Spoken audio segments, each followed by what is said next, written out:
I want to thank everybody for being here tonight. All of our guests and our locals. I was going to say especially the locals, but I really think everybody is special. So I appreciate every one of your presence here this evening. I guess the cool thing about as our locals coming tonight is that they very rarely have attended. Very rarely have attended this particular evening that we do each year. For creepy pagans like me, we like Howl-o-ween the best. And you know, and most of you know I don't celebrate most holidays, but I like this one. I like this one because of the season. I think, on one hand, because it's autumn. It's a season of change, transformation, and it gives us, I think, at least for me, it gives me time to really think about what's gone on through the year, how I can transform my next year and make adjustments and changes in my own personal life to help to have a better or more prosperous, more successful, fun year for next year. For those of you, for local folks that didn't attend our pumpkin event, maybe next year you would want to do that. We would love to invite you to come out and do that. It's really fun giving our giving our wolves stuffed pumpkins. Next year we'll give our pumpkin stuffed wolves. But maybe a goat. Maybe a goat. So this is a night that we not only celebrate autumn and the transformation, but to talk about the transformation that many of our animals, some of our animals this year have had. And every year we give away to the fire the ashes of the animals that have passed the year before. So when an animal dies here, it's cremated in Albuquerque, and then we bring the ashes back and we hold on to them until this day. And you know, all the animals that have been through that sanctuary, and there's been a lot. I don't actually have a count, but there's been a lot. And every single animal itself is a story. There's at least one story, and then they do stuff throughout their lifetime with us, which creates a whole lot more stories. And so I'm full of stories and other things that start with S.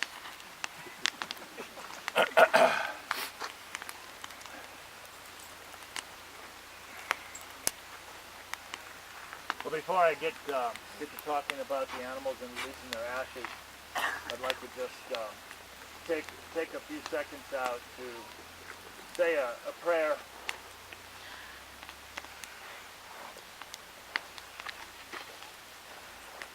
And just address the powers that be that surround us.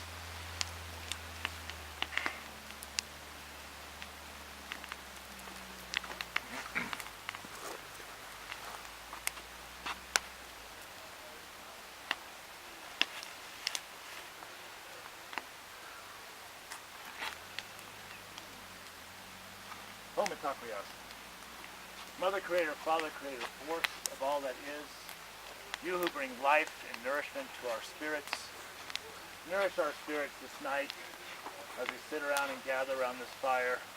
Nourish our spirits in that we connect to one another and to those spirits that have passed before.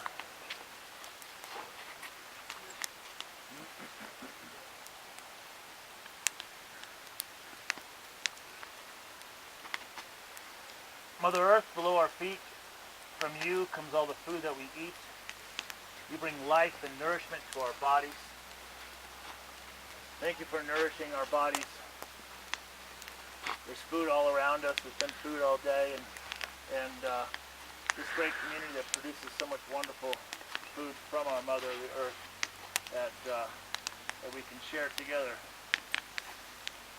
Pretty cool.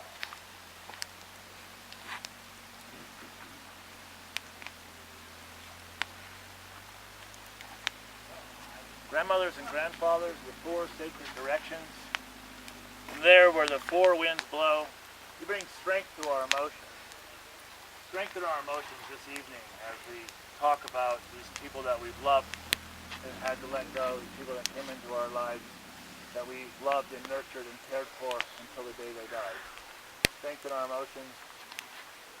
Each of us who's going through whatever it is that we might be going through, and we put all that negative emotional energy right here into the fire.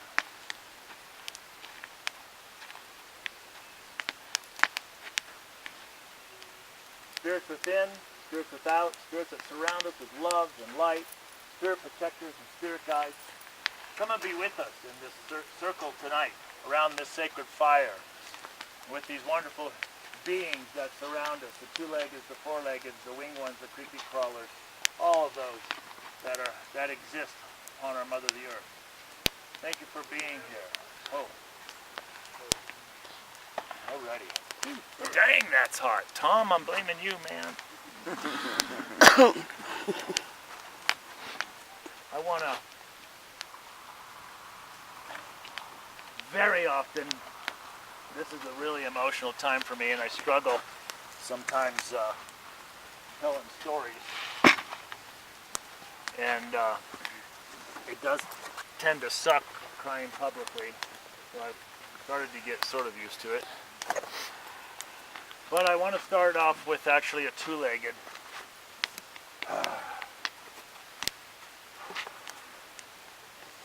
Which has been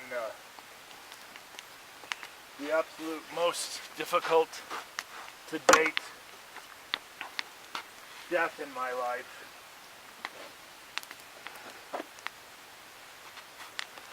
Because when I met this man, I told Crystal about meeting this man, and she's like, "You were in love." And yeah, I fell in love with this dude. He was just one of the most cool persons I have met in my life, and hanging out with him and his dog and his wife, and he was a really great friend, and he was my sensei, kind of my guru, but definitely my friend. And all he ever wanted to do, all he ever talked about was moving to New Mexico, which he never got to do because some fucking virus attacked his heart. And he had a really big heart. And since his heart was so big and he was so badass and fucked, the doctors thought nothing was wrong with him. Every time they saw him, all they could see was this world champion kickboxer, not a guy who was dying inside until it was almost too late, and then it was. And he was a candidate for a heart transplant, but he didn't make it. And it bugged the shit out of me because I called and I wrote him letters and I sent emails and he never responded. For 10 years, he never responded. Then, thanks to Facebook, his sister noticed that I was 100 miles away from him one day and sent me a message and told me the story that he was dying from this fucked up virus that attacked his heart. And so we never got to visit. We never got to talk. But unfortunately for Tina, who probably missing, he happened to be sitting in the passenger side of the animal transport vehicle when I was on my way when we were on our way to an educational program when my buddy Mithoni decided to visit me in the spirit realm the day before he was pronounced dead. And so I'm crying my eyes out in the van. Of course, Tina has no idea what's going on, but he's talking to me. He's telling me how embarrassed he was because he didn't do what he said he was going to do, and we were going to live in New Mexico, and we were going to do shit together. And it just didn't happen, and he was too embarrassed. Fuck that shit. Don't be embarrassed when you can't do something. So, Misoni, I love you to death, dude. And I sure wish that you would at least talk to me. I'm grateful that you came and talked to me. You got the most beautiful children in the world, dude. And I'll do my best to stay in touch with those lovely ladies. I love you, dude. I wish you could be here right now in physical form.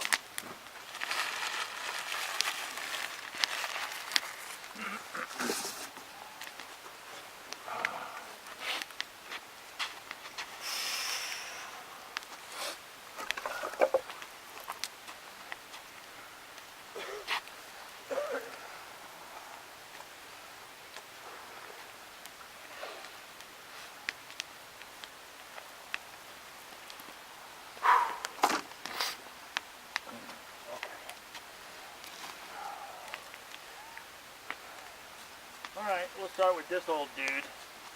This guy, and Jan wanted to talk about him, tell a little story. This guy came to us as a puppy. He was, if I'm not mistaken, and I don't, it was so freaking long ago. How old was he when he died? Lakota? 16? 15? Yeah. So he came about the same time my daughter came into our lives. I don't quite remember, but I think he was actually brought. I think a lady brought him to us, and I don't remember his story per se, but I do remember his life. And he was a young guy. Poor guy. Poor guy. No guy wants this to happen to him, I don't think. But the moment he arrived as a puppy, he was put in a habitat with a little old lady. And he spent his entire life with that little old lady until she died. Then he got another little old lady. Spent his entire life with that little old lady until she died. He just kept outliving a bunch of little old ladies. He never got to live with some sweet hottie. But they were all good to him. And he was a very, very shy person, very, very shy person.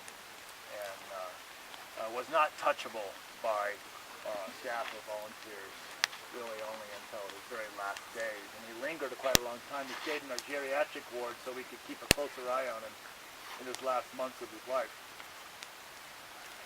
Is there anybody that wants to talk about Lakota before I give away all these answers? I know you do, Jan. You have a story? Yeah.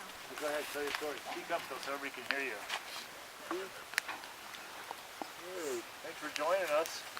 Did you meet the goat? Shaki wants to herd the goat. Oh, darn. She wants to try out supposedly, what her instincts are. It's a furry. Well, thank you for Lakota for being in our lives. You were a fine old man. You kind of were an old man even when you were young. Do I need to say anything for anybody? If they want to go? Oh, talk to us. For those of you that I will say that a lot because this comes out of my mouth. I say matakuyasin, which means all my relations, which is a salutation acknowledging the fact that we are all related because we all come from the same mother, the earth.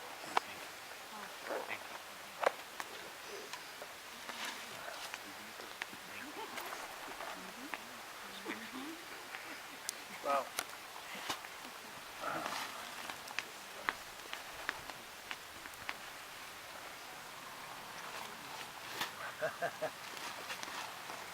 just thinking of stuff.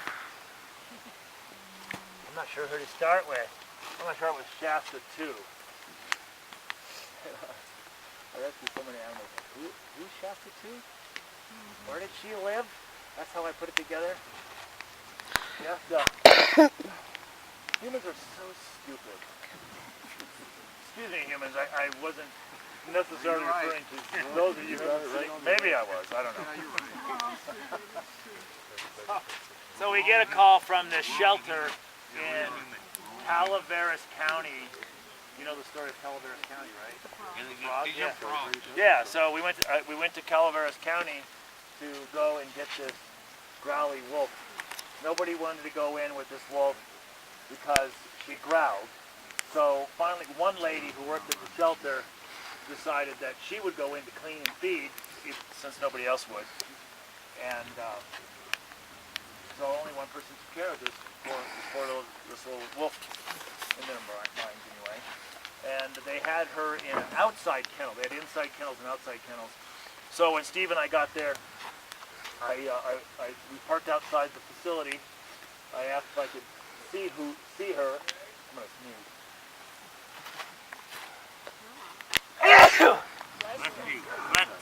Thank you. So the lady who's in charge, she's standing there by Jack's cage, and I walk up, and I can see a nervous person inside the cage, and she just kind of goes, when I got close to the cage, and the lady says, "See, she growled." I said, "That was not a growl." She's like, "It wasn't?" I'm like, "No, that was, please go away from me, you're scary." Was not a growl. And I said, "Well, you go in there, right?" She She's like, yeah. I said, you know, I immediately had a premonition. So I told her, I said, grab a leash and go inside and just stand there. So the lady went inside. It's a small space, so there's not much room that either one of them could go. It's only like 5 foot by 7 foot. And so she stands there facing me. And Shasta walks up to the lady and is about this far away. And then she moved slightly closer to the lady. And I said, reach out and touch her. And she reached out and touched her. And Shasta got closer to her. I said, put that leash on. I said, here's what's going to happen. Shasta is going, you're going to put that leash on you. I'm going to open this door, and I'm going to open my van doors, and she's going to lead you straight into my van and into that cage. And the lady's like, what? So, sure enough, she puts the leash on, I open the door. Shasta leads her straight into the van and into the cage, as if Shasta knew exactly where to go. And then the lady takes the leash off, and she's ready to exit the cage. I said, no, stop. She wants to give you a kiss. I said, what? Shasta gives the lady a kiss, and we drive back to Sandy Kitchen. So vicious wolf growling at everybody. We don't want to feed her. She's scary. And she was probably, if she had a wolf in her, it was in her toenail on her rear left foot. But we encounter these humans who actually think they know what a wolf or a wolf dog is, and they're absolutely incorrect so often. Is there anybody that wants to talk about Miss Shasta? Shasta, you were a sweet lady. The poor lady died. She had what kind of cancer or tumor? What was it? It was a cancer, it was a tumor that was affecting her, heart and lungs. Yeah, her heart and lungs. Poor lady. Big old lump. I mean, it grew so fast. It was ridiculous. Like, grew straight out of her side of her chest. And this is what happens when we have people inbreeding, overbreeding, crossbreeding, and breeding animals that have birth defects and that sort of thing. Speaking of which, Silva has kind of a fun story and the sad story all mixed up in one. Again, stupid humans. Silva was born with a club foot, which is a defect, which is a genetic defect. So when you have an animal with a genetic defect, you don't breed it. Except for the lady who owns Silva, because she's mentally deficient herself. She was a stupid and human. Bred her for about 8 years in a row. So that means breeding bad genetics into a whole bunch of animals. And the lady who owns Silva, you've heard that song, "They're coming to take me away, haha." To the funny farm with the men in the clean white coats. Yeah, they came. And but before they got there, she released all of her wolves in northern Washington, above Spokane. And so now the men in the white coats came and took her away. Her animals are running free. And I catch wind of this, I can't even remember how. But it just so happened that a volunteer of mine was close by, within a couple hundred miles. So I said, hey, will you go and do a little covert operation and get me some video of the situation. So from up on a hill, he videoed the farm that she was breeding on, and did happen to see a couple animals. A little while later, I saw on a surveillance camera 2 of the wolves there. Surveillance camera in a barn where they were deciding to have lunch one evening, and the farmer killed 2 of the wolves that were released, and Silva was still left behind. So, for anybody who knew the awesome Angel, who was my assistant for several years, she went to Washington State, and you got to see this. You got to see this. So I'm telling you this, but it means nothing. Go to my YouTube site and watch the video that's called Angel, My Alpha Female. And all you guys are going to go, what? And you girls are going to go, yeah, go girl. Because Angel crawled into a culvert. You all know what a culvert is, right? Farmers and ranchers and people who live in Candy Kitchen. She crawls into a culvert with a wolf she's never met who's got 3 legs, by the way. And on one end of the culvert is a kennel opened up with a guy in a video camera holding the kennel and the video camera. And Angel goes in, and for 14 minutes, now I edited it, so you don't have to watch all 14 minutes, but for 14 minutes she wrestled that wolf into a kennel. Holy crap! You should have seen, you got to see it. Because that wolf, she's like, got it, and the wolf is rising, and she's bashing her brains out, kaboom, on the top of the culvert, and she's talking to her, come on, this is gonna be, it'll be okay when this is all over. You gotta watch it. So go to my YouTube site and watch Angel, my alpha female, and watch this gal, this 23-year-old girl, wrestle a wolf in the culvert and get it into a kennel.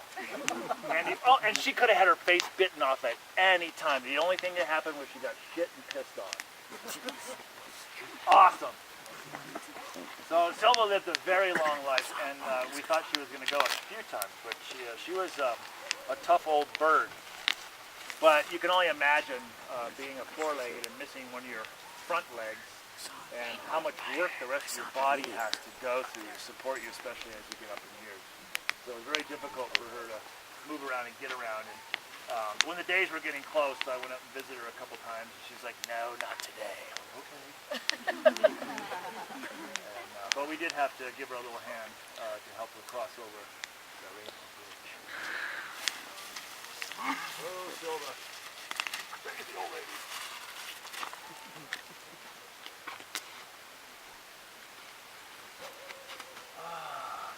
You know, okay. I virtually know nothing about this person, simply because I was the guy who saved his life, but none of his family members wanted anything to do with me. There was absolutely no sense of gratitude or thanks whatsoever. And I almost clicked on a piece of the video today when I was doing some other video work, because it's just, to me, it's just a really dynamic piece of film that we got, because we try to video everything we do, especially when I'm doing rescues, because that's really important, because I can't remember that stuff, but then I have to remember where I put that video. But the night this whole group, this guy's name is Ghost. He was I'll backtrack a second. Ghost was named by author George R.R. Martin of the Game of Thrones. Probably none of you have heard of him, but he and his wife came out and named these 10 wolves that I had rescued out of Iowa. And so Ghost is who I've got in my hand here. It was kind of funny when Ghost died. George announced it to his people on his blog, and everybody freaked out, thinking that a CG wolf from a TV series died. Like, no, the one I named, not the one in the TV series, dorks. That's fake. But just so you know, for a little background on this particular rescue in Iowa, so I went to Iowa 3 times about this rescue. The first time I went just to go assess. I wanted to see what I was going to be getting into. And I wished I was ready to rescue the day I did the assessment, because it was hell. And there was one little old lady there who was blind and deaf and on her last legs, and I said, I'm not leaving without that animal. I just was not going to leave without her. So we did bring her back, and you know, it's an amazing testament to these incredible creatures. This blind and deaf animal, we put her in a really large space, like 9,000 square feet. It's a pretty big space, fully wooded, and not flat, a lot of elevation. But I watched her for days, for the first couple days, and she walked that perimeter of that piece of property that she was in over and over and over until she had memorized every piece of terrain. And I watched her go around at one point, and she knew exactly where it was. When she got to it, she would reach her paw out and touch a particular stone as she was going by it. She figured out that stone is there and knew where she was inside her habitat. So she lived a few months with us. Forgot what her name was. What was it? Cassie, yeah. But where Cassie and Ghost and all those guys came from, so I went back the second time, And I took Angel, my alpha female, with me. I asked her she was living in Tennessee at the time, but I'm like, I need you. I need you to go with me to help capture these animals. I've assessed them, and I need a woman I can trust. I didn't know Crystal at the time the way I do now, because she would have been the one. But, so Angel showed up, George and I went there, we drove there, Angel showed up, we met her, and we started our business first thing in the morning. And these are white wolves, but none of them were white. They were all shit brown because they lived in a cistern. And they were completely, it was the steepest drive in the world. And when the capturing was all over, we had to actually strip down, change all of our clothes, and get out, just totally covered in shit clothes. In our habitats, we have cement pads around the gates. So when you go in the gate, there's a cement pad there, and then it's dirt. When we released them out of their kennels, they were afraid to touch the dirt. We got it night vision camera because we released them at nighttime, and for months they walked funny on normal earth, and they would hover and huddle on the concrete pad, and they would shit and then rub their bodies in their shit because they were so used to living on concrete and living in shit. That's what they did to themselves. It's a neurosis that happens from living in hell. And Ghost was one of those. I didn't have any kind of relationship with Ghost except for the capturing and the neutering and the inoculation. But no other real relationship. Is there anybody that wants to talk about Mr. Ghost? Any weird quirks you want to discuss? No? You're so talkative. Oh, Ghost. You're covering all the bases. Just to say he was like the only one who ever would come over and meet us. Yeah, he was the friendliest of the Westeros group, and with me. And then this dude needs a poke in the eye. If you knew me, you'd know my dogs would go, no, not the poke in the eye. Yes, poke. So this guy, what a tough cookie. This dude, Nazareth is his name. I got a call from a friend in Nevada who, knows truckers were rescuing animals, and she's a really good beggar. And so she begged and pleaded with me, and I'm like, I don't have any room. I can't save these animals. But they're 12 years old. They live with one person their entire life. And life circumstances took everything away from this man, and he lost the opportunity to even finish out their lives with them. And it was sad. And these two animals were actually in a wildlife rehab facility for a period of time, actually in an otter recovery habitat, because that's all the space they had, but there wasn't otter recovery season yet. So Angel and Nazareth were running around this weird habitat that had all these holes in it. I don't know why, but they were holding up this low ceiling, and there was a big pond about the size of a fire pit. It was like a fountain for the otters, and and she begged me to come get them before otter season, or they'd have to be executed because there was no place for them to go, and we didn't have any room at the sanctuary. But I have some habitats on my property they don't really like to use because it's so far from my house, but I said, yeah, let's do it. And then some friends of mine called and said, hey, Leyton, we want to do a TV show with you.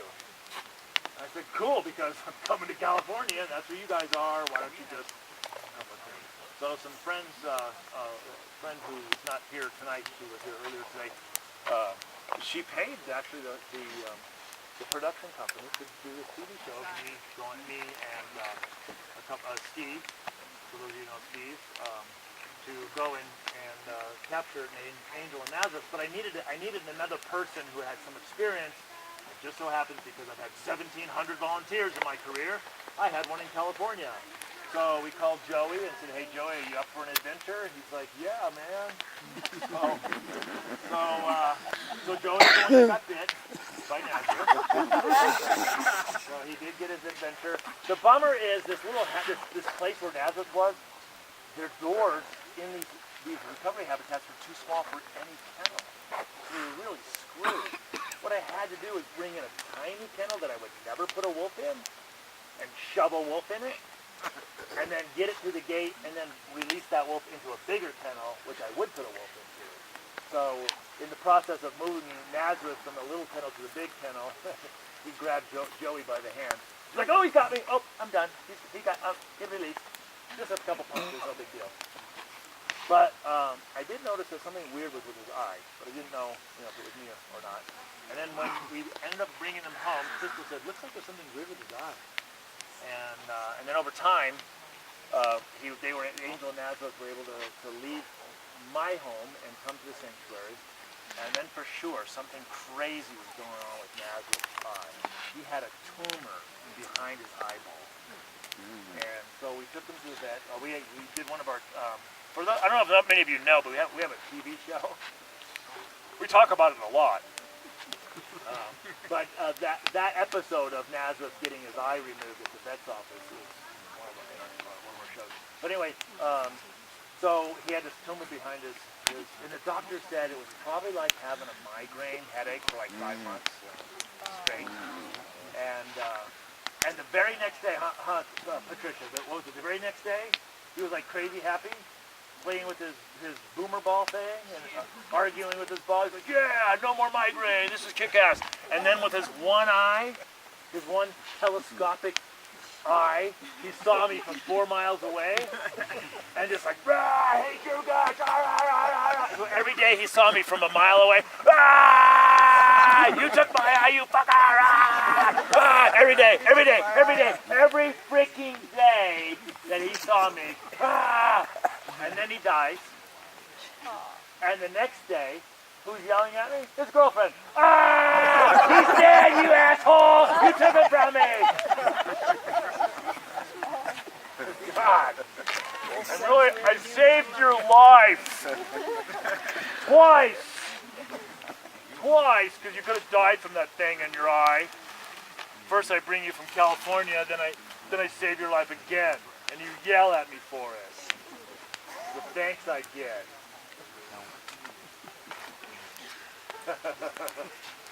Nazareth, you old fart. Salty old man. All you needed was a parrot on your shoulder. Me too. Hi, lady. Mackay. I know nothing about Mackay. She came with her sister Kamaya, right? Nobody knows because none of you were here. It was just me and you. Yeah, she came with her sister Kamaya, and they lived where Mountain Pack is now. They were given a beautiful boy named Cheyenne. The longest legs you ever seen on a wolf. But we didn't realize that the habitat we put them in was the cursed habitat. And Cheyenne died like 2 weeks after arrival. We're like, what? Looked like gastric torsion. Might have been. Not really sure. And then Kamaya died. What's that about? So now Sister Mackay is alone, so we move Mackay. So she gets to go with somebody else. And then the next group of animals that go there start looking at it. Finally figured it out. None of you would have guessed. But it's a soil-borne fungus called Cryptococcus. And if you're not immune to it and you breathe it, you're dead. Well, not necessarily true. If it breaks the blood-brain barrier, you're dead. But it will, and it potentially can neurologically damage you. So by the time we figured out what it was, I got it too because I crawled into a den to recover babies that were born there. So I got it too. It's terrible. But It's not valley fever, is it? no, that's coccidiomyosis. Okay. Yeah, different one. Yeah. How did you resolve that? I'm sorry. There's a drug for both of those same exact funguses called fluconazole that you have to take for a year. A year. It destroys your intestinal system. Destroys your gut. But you won't have any toenail fungus at all. No jock itch, nothing like that. How'd you get it out of the pen, though? We didn't. The kids who live there now were born there. Okay. They got fluconazole. They're now immune. So they will stay there till the day they die, and then we'll not know what to do next. So anyway, so that's so Mackay lived with Nikki for the rest of her life, and the joy of Mackay was that she was sleeping. She just left in her sleep. It was the most peaceful looking animal you could ever see that was dead. And what we do, just so you all know, we believe in not just, animal dies, we take it out of the habitat, we go and burn it. No, we don't do that. We leave the animal so that its partner, if it has a partner, can be there and do its own mourning and its own assessment to say, okay, I'm done with this person.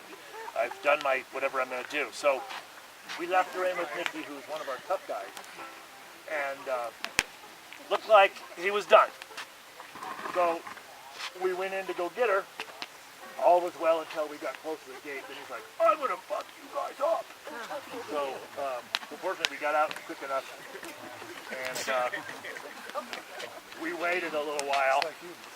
And then went back and got her and took her to go get cremated. And just also want to thank the guys who picked these ashes up for us. Mike went today to get silver. Really appreciate that. Oh, I also want to say, before I forget, because I forget everything, to my crew, and I was told, especially Katie, awesome decoration job, guys. I really liked it. I really liked it.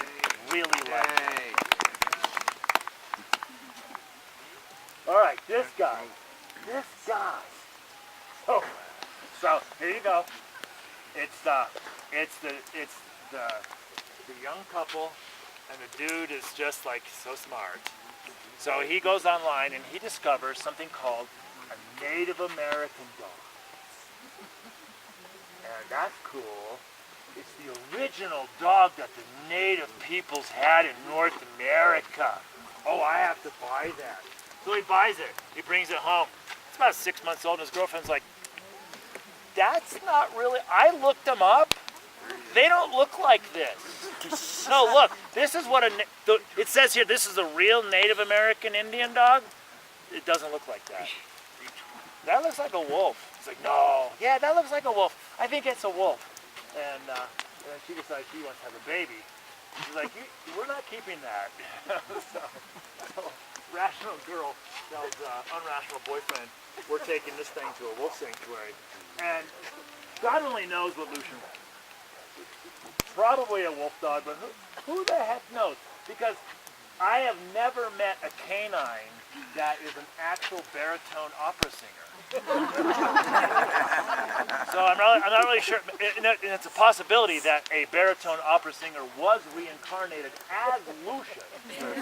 Because there isn't a person here that's been in our sanctuary while Lucian is singing that you haven't noticed he goes, la la la la. So the whole warm-up. It's just fantastic. Well, he came at a really good time because Hawk had recently passed away, and Cove was in desperate need for a partner, and it was totally the right match. Totally the right match.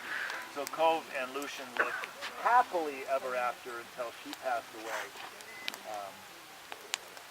But the cool thing about Lucian is he hated my guts. For the most part, he just wanted nothing to do with me. He made it crystal clear, and I never touched him, except for when we were at the vet, and he had a muzzle on, and there were other people there to save me. But in his last days, Crystal would say, "Hey, would you go talk to Lucian, see how he's doing?" And so I'd go to Lucian's habitat and I'd say, "Hey, Lucian, how you doing?" He would, "All right, good. I'm glad you're feeling good. I'll see you later." And then another time I'd go, hey Lucian, how you doing? He'd lick my face. I'll radio call. Hey, Lucian isn't feeling good today. How do you know? He kissed me. He's in bad shape. Did he have a lot of friends over there? Because they're really rowdy. It's actually rowdy enough for him. Yeah. They're all singing about Lucian. Yeah. Missing me. And by the way,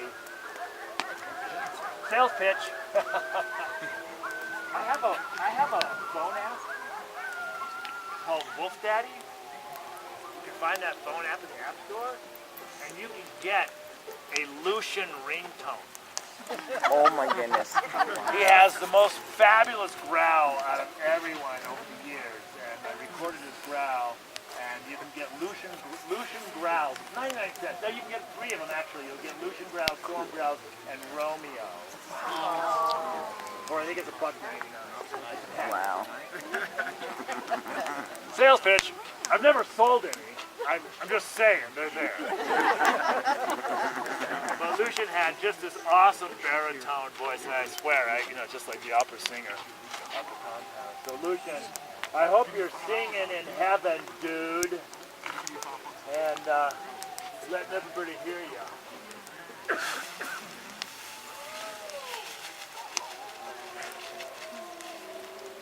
I've been trying to think of some real clever, fun story to tell you. I think I got everything right. Yeah. And God, it's just not really coming. Because I feel like I just don't want to waste your time here around this fire without something super fun and entertaining that I can lie about. But instead, we'll have music. There you go. So I just want to thank everybody for coming out, and let's hope and make that potentially that next year more of our locals can come and join us, and for maybe more of the day. That'd be awesome, you guys, because we love having you. And is that full moon party still going to happen throughout the winter? Does anyone know? Yes. Yes, you're saying yes. Yes. Whether we're cold or not. 2 feet of snow. And I also want to remind you that Uriah and Isabel have fry bread. I don't know if they've packed up yet, but they have awesome fry bread. I think it's $1. I didn't even look, but go get some fry bread, and let's listen to some music. Thank you, everybody.